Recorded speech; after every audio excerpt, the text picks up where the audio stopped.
Supreme court की तरफ से चुनाव प्रचार करने के लिए अरविंद केजरीवाल को 21 दिन की मोहलत मिली थी। उनका चुनाव प्रचार अब खत्म हो गया और आज 21 दिन भी पूरे हो गए। माननीय सुप्रीम कोर्ट ने मुझे चुनाव प्रचार करने के लिए 21 दिन की मोहलत दी थी। मुझे नहीं पता ये लोग इस बार कब तक मुझे जेल में रखेंगे, पर मेरे हौसले बुलंद हैं। देश को तानाशाही से बचाने के लिए जेल जा रहा हूं, इसका मुझे फक्र है। इन्होंने मुझे कई तरह से तोड़ने की कोशिश की, झुकाने की कोशिश की, मुझे चुप करने की कोशिश की, लेकिन ये सफल नहीं हुए। जब मैं अभी जेल में था तो इन्होंने कई तरह से मुझे प्रताड़ित किया। इन्होंने मेरी दवाइयाँ रोक दी। मैं 20 साल से सीरियस डायबिटीज़ यानी शुगर का मरीज हूँ। पिछले 10 साल से मुझे रोज़ इंसुलिन के इंजेक्शन लगते हैं। रोज़ मेरे पेट में 4 बार इंजेक्शन लगते हैं। जेल में इन्होंने कई दिन मेरे इंसुलिन के इंजेक्शन बंद कर दिए। मेरी शुगर 300 सवा 300 तक पहुँच गई। इतने दिन तक शुगर इतनी हाई रहे तो किडनी और लिवर खराब हो जाते हैं। पता नहीं ये लोग क्या चाहते थे, इन्होंने ऐसा क्यों किया। जेल में मैं 50 दिन था।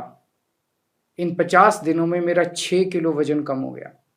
डॉक्टर कह रहे हैं कि ये शरीर में किसी बड़ी बीमारी का भी संकेत हो सकता है। कई टेस्ट करवाने की ज़रूरत है।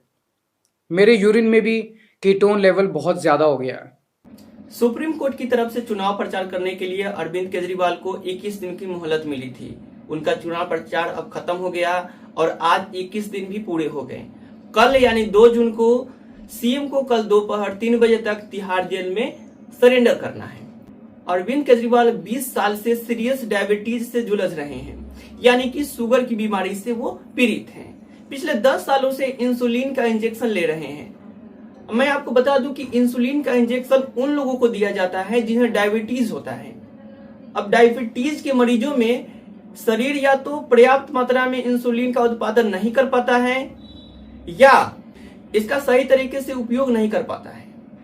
इंसुलिन के इंजेक्शन कई कारणों से दिए जाते हैं, जैसे ब्लड शुगर को कंट्रोल करने के लिए, कीटोन की मात्रा को कंट्रोल करने के लिए। अगर कीटोन लेवल बढ़ जाता है तो तुरंत उपचार की जरूरत पड़ती है।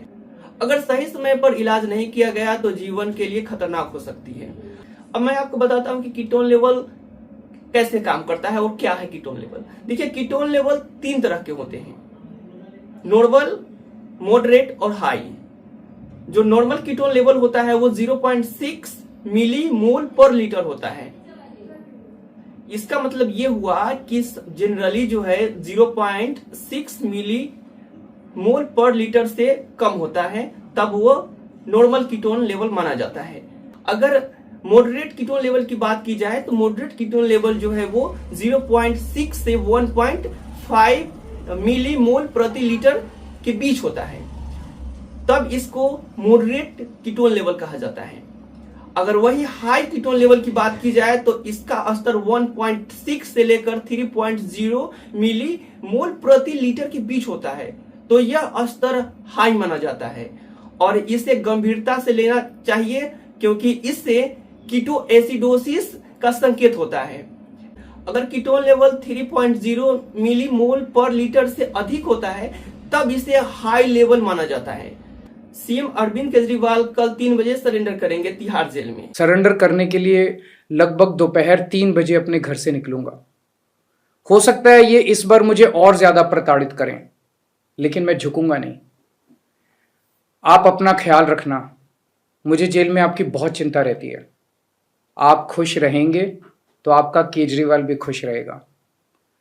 मैं बेशक आपके बीच नहीं होऊंगा, लेकिन आप चिंता मत करना, आपके सारे काम चलते रहेंगे। मैं चाहे जहां रहूं, अंदर रहूं, बाहर रहूं, दिल्ली के काम नहीं रुकने दूंगा।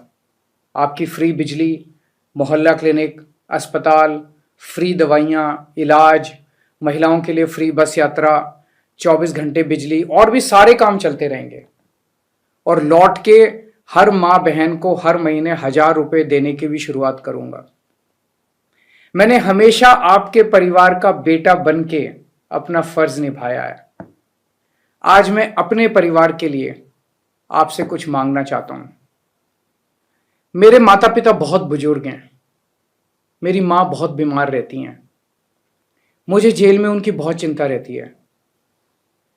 मेरे पीछे से मेरे माता पिता का ख्याल रखना, उनके लिए दुआ करना, भगवान से प्रार्थना करना।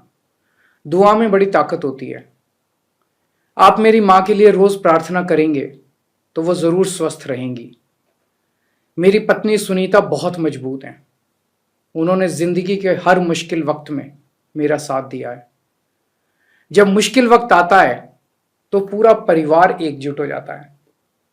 आप सबने मुश्किल वक्त में मेरा बहुत साथ दिया है। हम सब मिलके तानाशाही से लड़ रहे हैं। देश को बचाने के लिए यदि मुझे कुछ हो जाए, यदि मेरे प्राण भी चले जाएं, तो गम मत करना। आपकी प्रार्थनाओं की वजह से ही आज मैं जिंदा हूं और आगे भी आपका आशीर्वाद मेरी रक्षा करेगा। अंत में बस ये कहना चाहता हूं, भगवान ने चाहा तो आपका ये बेटा बहुत जल्द वापस आएगा। जय हिंद।